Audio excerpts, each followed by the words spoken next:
aan al ons luisteraars. U is ingeskakel by Adventiste Wêreld Radio Afrikaans. My naam is Chanel. Die stem wat u vandag gaan hoor, gaan getuig oor hoe God 'n jong man geroep en gelei het om op te staan en uit te staan vir hom, tot eer van sy naam. U luister nou na Stem van Getuies, agter die besluit.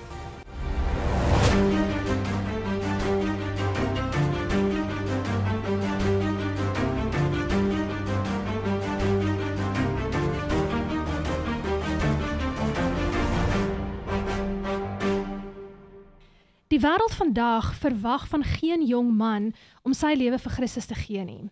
Inteendeel, in baie lande, en moenie Suid-Afrika te vinnig uit hierheen gooi nie, is dit glad nie oukei om te staan vir Bybelse waarhede nie.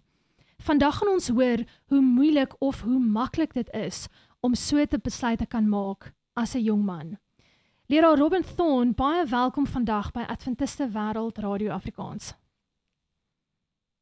Baie dankie. Dit is lekker om hier te kan wees. Groete aan almal wat ingeskakel is. Ja, baie dankie. Leraar Robin skakel in vandag by ons studio al die pad van Klerksdorp af. En leraar, ek moet net sê, die stad mis jou. Doen hulle. Dan is ek baie bly. Ek is baie bly. Ek mis dit ook daar, so ek mis nie die stad nie, maar ek het die mense geniet. Ek was bevoorreg geweest om leraar Robin te leer ken toe hy 'n intern predikant was. Is dit die regte woorde, leraar? Ja, intern of proponent. Ja, ek gaan met die kort maklike woord intern predikant, amper sê ek prokureer. Predikant was. In leraar was daar by Harties gewees en dit was ook in COVID se tyd. So ons in Harties het actually nie baie van leraar Robin gesien nie, om die waarheid te praat. Maar leraar, waar is jy nou gebaseer? Ja, op die oomblik is ek bly nou in Klerksdorp. So ek is in hierdie distrik hier by Noordwes. En ek bedien op die oomblik 3 gemeentes hierso. 3 gemeentes, wat se 3? Ek het Afrikaanse gemeente daar in Potchefstroom, daar by die studentedorp. Ek Afrikaanse gemeente hier in Klerksdorp en net langsaan by Alabama het ek Engelse gemeente, Alabama Emmanuel Church. Okay. En hoe groot is die gemeentes min of meer, leraar? Nie die geboue nie, die mense. Ja, nee, ek neem so aan. Kyk, op papier is daar ten minste so 100 eintlik by elkeen. Maar gereelde bywoning, eintlik vir al 3 gemeentes is ten minste tussen 50 en 80 mense. Sure, okay. So bywoning is eintlik goed. En ons kry redelik baie besoekers, veral daar by die Potchefstroom natuurlik, omdat dit 'n studentedorp is en ons baie mense wat in en uit gaan so toe. Ek kan dink, en ek weet leraar is baie goed met die jong mense ook. So dis goed om te hoor daar's gereelde besoekers. Ek dink enige gemeente wat nou kan sê, okay, as COVID weer hit, gaan hulle ons lede in die helfte sny of in die 3/4 sny of so, is 'n stap in die regte rigting, want dan raak ons te groot vir COVID se wat is die woord? Die inperkingsgetalle wat ons destyds gehad het. Ja, kyk, ek weet nie wat in die toekoms voor lê nie. Of dit nou COVID is of nie, maar ek weet dinge gaan weer gebeur. En ek glo dis hoekom dit so belangrik is vir die gemeentelede nie net van die Adventiste kerk nie, maar vir Christendom oor die wêreld. Ons moet reg wees vir dit wat kom, maar ons moeilike tye wat gaan kom. En ons moet bid dat die Here ons help dat die geloof sal bly staan, sodat ons God se kerk nie verlaat nie. En die kerk gaan bly staan tot die einde. Verseker. Maar leraar is intussen getroud ook? Prys die Here, ek is getroud met 'n wonderlike vrou. Sy's pragtig. Ek kan nie sonder haar nie en ek is so baie dankbaar vir haar en sy's 'n goeie aanwinst, nie net vir my as persoon nie, maar vir die bediening ook. Ek dink dit is baie belangrik ook, iets wat mense moet in ag neem, veral vir predikante. Hou Chrisaan van die bediening, leraar? Ek sekerlik hou daarvan, maar is dit iets waarin sy ook in haar toekoms in wou gegaan het? Ons ken haar nie regtig nie. Ja, jong, dis 'n interessante vraag. Sy, gelukkig moet ek sê, ek was 'n predikant of het studeer vir 'n predikant voordat ons getroud is en voordat ons begin uitgaan het. So sy het geweet tot 'n mate waarvoor sy inlaat. Maar sy het daai keuse gemaak en sy was reg vir dit. En so sy geniet dit om saam met my betrokke te wees in die bediening. Okay. Ja, en ek dink sy doen goed, sy pas goed aan. Ten spyte van die moeilikhede en partykeer die uitdagings. So ja, ek dink sy geniet dit. Okay, dis goed. Want ek het die ander dag met leraar Mike gepraat en hy het ons ook herinner dat dis nie altyd die vrou wat die bediening gekies het nie. Alhoewel hulle altyd die man bystaan, soos wat Chrisana vir leraar ook bystaan. Maar as ek kan vra, wat is dit wat sy daarvan hou om in die gemeentes te doen? As 'n predikantse vrou, wat is dit wat sy van hou? Ja, kyk, iets wat ek baie op klem lê, veral as ek met haar praat, is ek sê vir haar, jy weet, sy moet doen wat sy geniet en wat sy gemaklik is. Baie van die gemeentes kan bietjie te veel verwag van predikantsvrouens, net omdat sy nou 'n predikantsvrou is, dan word daar baie keer baie van die gemeentes verwag dat jy weet sy moet alles doen en sy moet by alles betrokke wees. Jy weet die predikantsvrou moet dit doen of jy weet 'n predikantsvrou kan baie keer in 'n boks geplaas word en sê dit is hoe dit dinge moet wees, maar dit is nie eintlik so nie. So en sy geniet dit meer om agter die skerms te wees. Sy sal baie help in jy weet om by die kombuis bietjie kos te maak. Sy geniet vreeslik baie die kinderafdeling ook. Okay. Jy weet om bietjie met die kinders te werk en baie goed. So sy's meer in die agtergrond. Sy sal ook help met die kerkblomme en daai goeders.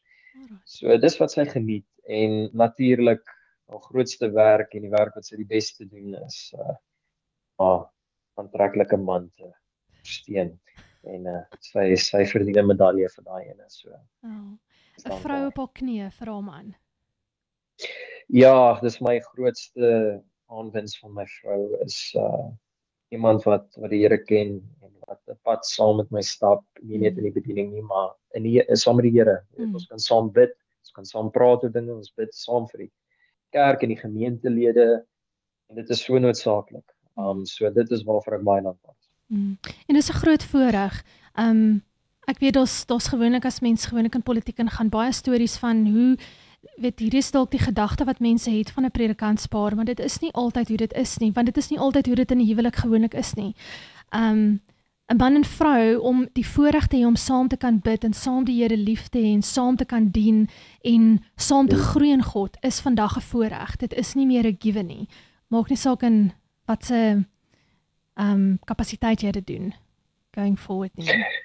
Ja, nee, absoluut. Ek dink vir enige huwelikspaar as jy die Here die middelpunt het en saam geestelik groei en mekaar versterk en dit is 'n massiewe voorreg. Meeste huwelike en verhoudings gaan ten gronde juis as gevolg van die feit dat hulle wêreldse beginsels toepas in plaas van om die Here eers deel te maak daarvan. So en in ons geval veral om deel te wees van die bediening en as 'n predikantspaar is dit ten spyte van die moeilikheid en die uitdagings baie keer wat dit baie moeilik maak en kan baie dreinerend wees. Is ek gereeld baie dankbaar vir die werk en die posisie want ons het die voorreg om God se werk is deel van ons lewe. Ja. Dus baie mense moet tyd soek of tyd maak of beklei om tyd te maak om die Here se werk te doen en ons het die voorreg dat dit is deel van ons lewe en dit hou ons, ek wil amper sê op pastone in 'n manier. Want jy weet, jy moet self geestelik sterk wees om geestelik te kan bedien. So dit motiveer jou en druk jou om in jou verhouding met die Here om dit sterk te hou. Mense leer baie so dit is eintlik 'n groot voordeel. Dis wonderlik want leraar kan ook net uitdeel by die gemeente wat leraar self het. Absoluut. Ja. Absoluut. Ek sukkel om daarvoor te staan as ek weet ek self lewe nie daar volgens nie. So. Okay. Belangrijk. Leraar Robin, besides besoeke doen en bidure doen en kerk toe gaan en huise besoek ensovoorts, wat geniet leraar en Chrisaan te doen saam veral op 'n Sabbat as dit net julle twee is? Sjoe. in die tye wat ons af het, kyk, selfs al het ek aftyd of 'n afnaweek byvoorbeeld, geniet dit nog steeds baie keer om kerk te gaan. Want al is predikant wees my werk, ek ek sien die Sabbat nog steeds as 'n tyd om tyd met die Here te spandeer en sy werk te doen, want dis hoekom die Sabbat daar is, of ek nou betaal word of nie betaal word nie, of ek predikant is of nie. Ek wil nog steeds daai geleentheid gebruik. Maar as ons bietjie tyd saam het, is lekker om bietjie weg te breek, eintlik, is die hoofding. Want as 'n predikant en as 'n predikantspaar, beide van ons, is nou eintlik 'n geheim, ons 'n bietjie introvert, jy weet. So dit wat ons meeste geniet is om 'n bietjie 'n breek te vat van mense, nie omdat ons wil niks met mense te doen hê nie, maar ons hou daarvan om bietjie te recharge, jy weet, as ons maar net gaan vir 'n stappie of ons gaan kuier bietjie vir familie en meestal net tyd saam te spandeer. Jy weet te gaan dalk by die huis bietjie te bly. Dis wat ons meestal geniet. Ons is daarom eenvoudig in daai opsig. So. En ek hou daarvan dat leraar verwys het na die woord recharge toe, want ons is almal maar mense, en wat ook al bediening ons osself vind, om daai bietjie net alleen saam met jou partner of alleen tyd net te recharge en vol te raak weer van die Here en die Heilige Gees, om weer te kan vol wees, want ons raak moeg, en ek seker leraar raak ook moeg. Ja, dit is kyk, is 'n belangrike punt, want jong, baie keer het mense op hierdie beeld, predikantspaartjie is anders, dis asof ons nie normaal is soos ander mense nie, maar jy weet, ons is ook normaal, ons het normale dinge in huwelik, normale probleme, normale uitdagings ook maar mense wat nou net gekies is vir 'n spesifieke rol, en maar dit is lekker as jy weet, jy kan net 'n bietjie met mekaar gesels, net om tyd te spandeer saam, en te bid, werkende mense huwelik, en dit is baie nodig, want sodra jy op 'n punt kom wat jy dalk bietjie oorwerk, of jy lewe verby mekaar, jy weet, jy's so gefokus op die bediening, so gefokus op alles wat jy moet doen, dat jy weet, jou lewe en jou tyd by die huis hardloop eintlik verby jou, en dit is iets wat ek graag nie wil hê nie.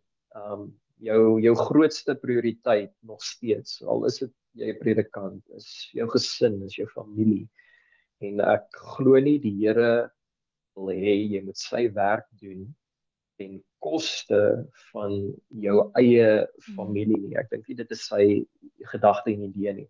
Ek weet baie kere vereis dit soms opoffering en harde werk, definitief, maar op die ou einde, dit sal nooit laat ek predikant of mense, jy weet, sy werk doen en ernstig aan die bediening werk, ten koste van jou eie huisgesin of jou eie gesin gaan ten gronde nie. Ek dink dis belangrik om te onthou. Ek hou van hoe leraar die verskil trek tussen ten koste van en opofferings. Daar's 'n baie groot verskil tussen daardie twee konsepte. En almal kan nou nie soos Paulus alleen gebly het nie. Alhoewel hy ons gewaarsku het. Ja, hy het gewaarsku vir 'n rede. Ja, maar leraar, ek wil actually bietjie teruggaan in tyd. Ek weet leraar is 'n ABL ou, as ek dit sou kan sê, kom van 'n Abundant Life af. Want by kampvergadering is leraar ook baie betrokke nog steeds met die tieners en die jong mense, en weet, van 'n buitestander se point of view, leraar het regtig 'n gawe om met jong mense te kan werk. Maar leraar, vertel my, voor leraar besluit gemaak het vir teologie, het leraar in 'n Christelike huis groot geword? Is daar dinge wat gewerk het tot en met daardie besluit toe? Ja, jong, dit is maar 'n bietjie 'n lang storie. Net kortliks, in my jonger dae het ek nie regtig in 'n Christelike atmosfeer groot geword nie. My ouers was nie met hierdie leefstyl gehad nie. Bietjie moeilike omstandighede. My pa het eers op 'n laat ouderdom op sy 40ste Here aanvaar. En maar ek self was van 'n jong ouderdom af eintlik gekonnekteer aan die Here, en deur my hoërskooltyd en alles, en ons het saam as 'n gesin geestelik gegroei tot ons op die ou einde die waarheid aanvaar het as van Adventiste. Ek was op 19 gedoop, 19-jarige ouderdom gedoop in die Adventiste kerk, saam met my ouers ook. Ons was saam gedoop. Dis 'n voorreg. 'n wonderlike ervaring. Ja, is 'n groot voorreg, 'n wonderlike ervaring. Dit het 'n groot groeiproses deurgegaan. Ons was vir meer as 10 jaar in ander kerke gewees voordat ons by die Adventiste kerk gekom, maar so die Here ons geestelik laat groei, en myself ook. En tot op hoërskool was ek nooit regtig seker wat ek wou doen nie. Maar na my hoërskool het ek baie geleenthede gehad. Ek het selfs 'n volle beurs gehad om te gaan studeer by die Noordwes Universiteit. Ek het geleentheid gehad om lugmag toe te gaan, ek het geleentheid gehad om vir 'n bank te werk. Ek het baie opsies gehad. Toe vind ek uit van die opsie van die Abundant Life jeugorganisasie en te hore gekom daarvan, was nie seker wat dit was nie, gebid daaroor en so die Here my so toe gelei, eintlik met 'n wonderwerk. Ons het nie die finansies gehad daarvoor nie. En en die Here het deurgekom en ek het 'n borg gekry om te kan gaan uit die bloutheid. Sure. Al die pad van 'n man van Angola af, om Sure. te sê wat ek nog nooit ontmoet het nie, wat my glad nie ken nie, wat my borg om na hierdie Abundant Life organisasie toe te gaan. En so het ek toe gegaan en die gap jaar gevat en dit was in daai jaar wat ek daar was in die jeugorganisasie wat my geestelike lewe werklik waar eksponensieel, en ek herhaal, ek sit klem daarop, eksponensieel gegroei het. En dit was in daai jaar wat ek besluit het, ek wil vir die Here werk vir die res van my lewe. Ek weet nog nie hoe nie, maar ek wil vir hom werk vir die res van my lewe en ek het al my ander opsies en geleenthede in die wêreld te gaan, geld te maak of wat ook al, een kant toe geskuif om vir die Here te werk. En dit was op die ouderdom van omtrent 20. Dis reg. Okay, want Leroy is 19 gedoop saam met Leroy se gesin en ek wil net vir myself dit gou en vir die luisteraars, al die opsies was daar was nie die fondse om te gaan na ABL toe, wat Leroy ook nie veel van geweet het wat dit is nie, maar daar was beurse vir ander studies en in ander rigtings, en meer as een, geweet wat die fondse voorsien is en vir Leroy om verder te gaan. En toe kies Leroy die een waar daar nie fondse is nie, en so rukkie later, hier gee die Here iemand van Angola, het julle mekaar al intussen ontmoet of kontak gemaak? Ons het al kontak gemaak, maar tot vandag toe het ek hom nog nooit self ontmoet nie. Dit was wonderlik shame. Ja, en dit is eintlik 'n wonderlike getuienis van dit, want soos wat jy sê, ek het opsies gehad om ander plekke toe te gaan, om die waarheid te sê, my bokse was al gepak om universiteit of hierdie rigting te gaan. En ons het gesê, Here, as dit U wil is, dat die deur oopmaak. En hier uit die bloutheid. En ek sê altyd vir mense, as ek baie keer die storie vertel, dat in al my tyd in my lewe, die keuse om Abundant Life toe te gaan daai jaar, uit al die keuses en ervarings in my lewe, was by verre die duidelikste bevestiging en leiding van die Here wat ek nog ooit in my lewe ervaar het. Ek het al leiding gehad van die Here af en gevoel maar daai was definitief by verre die duidelikste leiding wat ek gekry het. Ek glo die Here het plan gehad en ingetree voordat ek in ander rigtings ingaan. Ja, en hy het voorsiening gemaak in die deur wat ons gedink het onmoontlik is. Okay. Want Kan ek Leroy vra om vir my 'n bietjie meer daai uit te brei, soos wat ek dit nou self hoor, want ons lees ook in die Bybel waar Jesus sê, ons moenie vir tekens bid nie, want al wat ons wil sien in tekens. En partykeer, ek dink byvoorbeeld baie keer as ek met familie of vriende praat en mense het 'n gebed en jy wag nou vir 'n antwoord, dan wag ons vir tekens. Maar ons weet 'n teken of 'n wonderwerk, soos wat ons les laas kwartaal gesê het, is nie noodwendig van God af nie. Dis net 'n bonatuurlike gebeurtenis. Satan self het die krag vir sulke goed. So in so 'n aspek, wanneer Leroy soveel opsies gehad het, en Leroy sê dat dit was een van die grootste, definitiefste antwoorde en waarna God toe gelei het. Hoe het Leroy dit geweet? Was die besluit gemaak ook voor die fondse, soos wat dit vir my klink, maar hoe maak mens daardie besluit wanneer jy wag vir 'n antwoord, maar jy's ook versigtig, want jy weet daar's iemand anders wat ook vir jou tekens kan gee? Ja, is 'n belangrike vraag en partykeer moeilik om te antwoord, en ek dink dit is 'n vraag wat op baie mense se lippe is en gedagtes ook, en wat mense nou nog mee sukkel. En een van my gunsteling stories om dit op bietjie te verduidelik is die verhaal van Rut. As jy die boek lees, die verhaal van Rut, regdeur die boek is daar geen duidelike intree van die Here in daai hele verhaal nie. Dit gaan net oor mense wat hulle eie keuses maak. Ja, daar was 2 gevalle waar daar gewet was.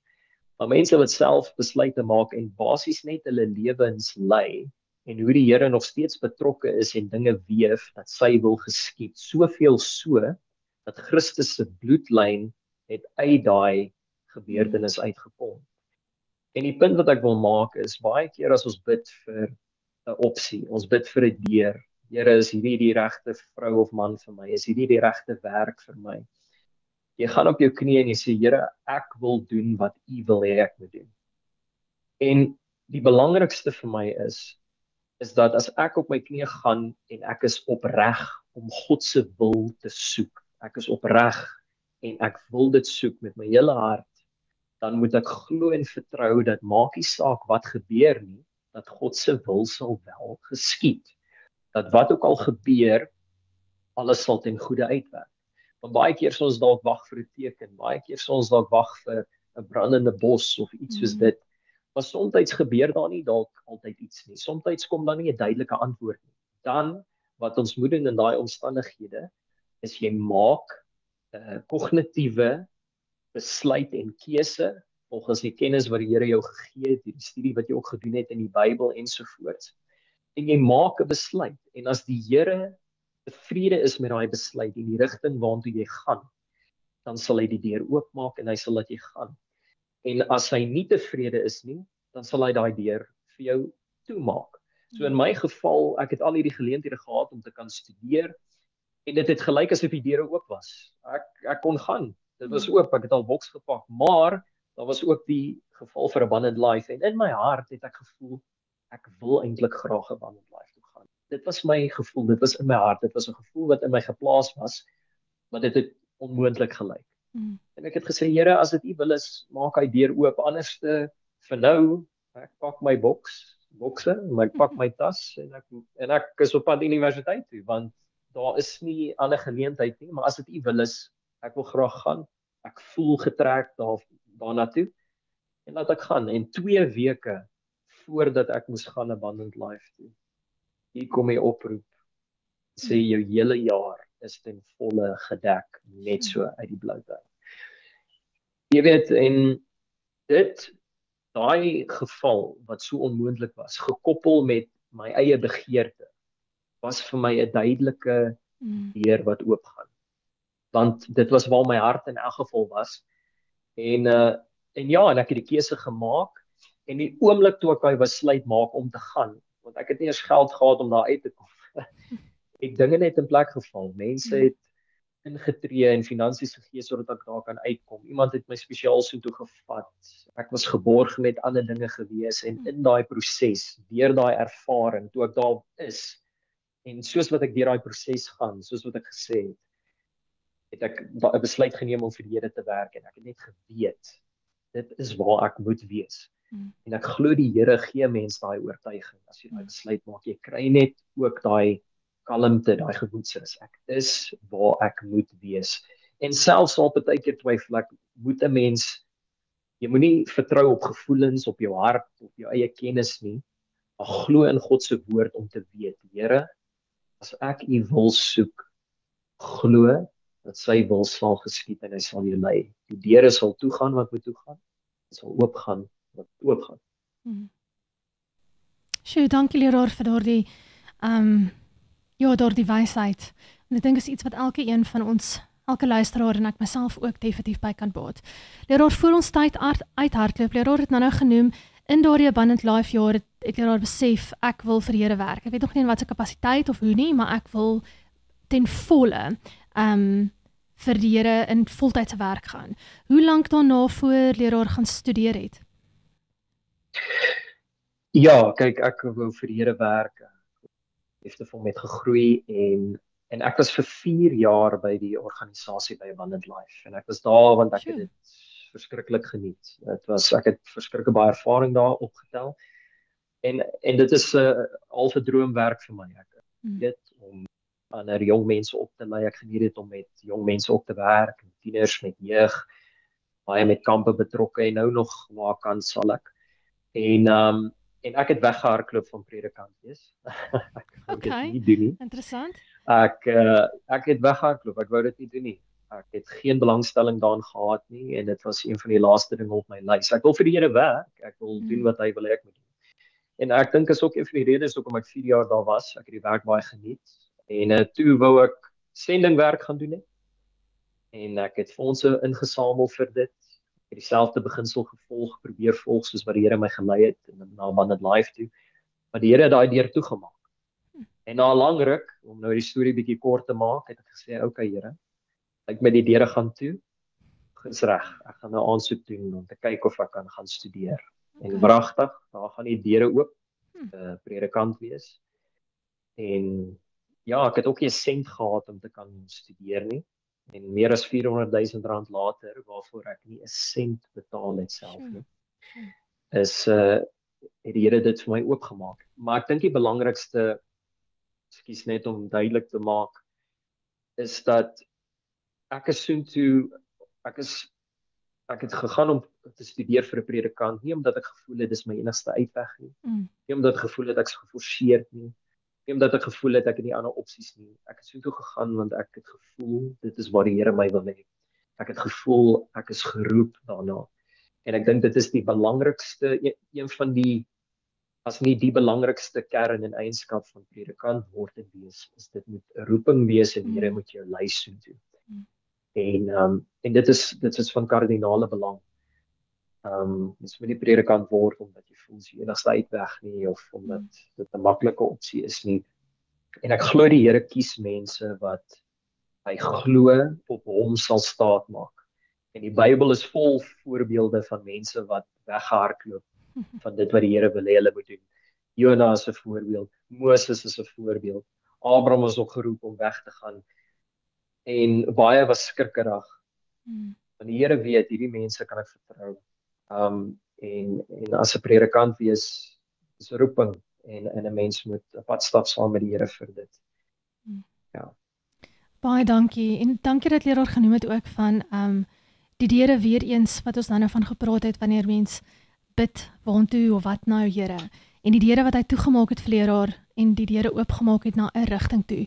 Maar ek dink leraar Robin was klaar in daardie voetstappe en daardie pad klaar in die wil van God om so te lewe. En dan, soos leraar sê, dis dan nie 'n geforseerde ding nie, maar ek gaan dan agter God aan, want dis sy wil, wat dan vir ons elkeen belangrik is. Ja, absoluut. Dis die belangrikste, om te weet waar die Here jou wil hê. Is die beste plek vir jou, waar ook al dit mag wees. En mens hoef nie 'n predikant te word om die Here se werk te doen nie. En die Here weet, as ek dit op 'n ander manier sy werk kon doen, sou ek. Ja. Maar ek is waar ek vandag is, en ek is nie bitter daaroor of klaar daaroor nie, maar ek is waar ek is, want ek glo dis waar God my wil hê, en ek glo die Here het stappe in ons lewens, en hy berei ons voor, en dis ook nie te sê dat 'n mens vir ewig noodwendig in 'n sekere posisie gaan wees nie. Partykeer het die Here groter planne vir ons, en dis maar net 'n eerste stap. Moses se grootste doel het eers begin op 80. Ja. Hy het 'n lang pad gestap. So ja, ons moet vertrou in die Here se werk in ons lewens en dit doen in opregtheid, en hy sal vir die res sorg, en hy sal ons toerus om die werk te doen vir hom. Dis ook die belangrikste. Hy gee vir jou die equipment om die werk te doen, net soos wat hy vir die disippels dit gegee het. Hy sal ons nie iets gee. Ek sê altyd, verskoon my Engels, God will not set you up for failure. Hy's nie daai tipe een wat jou in 'n posisie gaan plaas en sê, okay, good luck, want jy gaan nou fail. Nee. Hou aan my vas, deur die moeilike tye, deur alles wees getrou aan my. Ek sal jou 'n visser van mense maak. Spite van alles sal jy geluk hê. En dis waarvoor ek die grootste dankbaarheid is, ten spite van alles, die Here gee vir my vrede en hy gee my geluk in my werk. En ek is oneindig dankbaar vir dit. Baie dankie, leraar Robin. En soos leraar ook nou gesê het, stap vir stap in die regte rigting en stap vir stap huiswaarts. En dis waartoe ons wil gaan. Maar leraar, baie dankie vir leraar se tyd en die bereidwilligheid om hierdie deel met ons te deel. En dis my gebed dat elke luisteraar iets hieruit vat wat kan help vir hoop of krag, of dalk sit jy met 'n gebed en jy weet nie hoe en wat se tipe antwoord ek van God af moet kry nie. En God sal voorsien. God sal voorsien, ons moet net in sy wil bly. Dankie leraar en mag julle 'n mooi week hê verder. Baie dankie. Dit was 'n voorreg om hier te kan wees. Seënde tyd vir almal. Dankie. En aan al ons luisteraars, ek groet ook dan nou tot ons weer gesels of mekaar in die wolke ontmoet wanneer Jesus Christus ons kom haal. Mooi dag verder.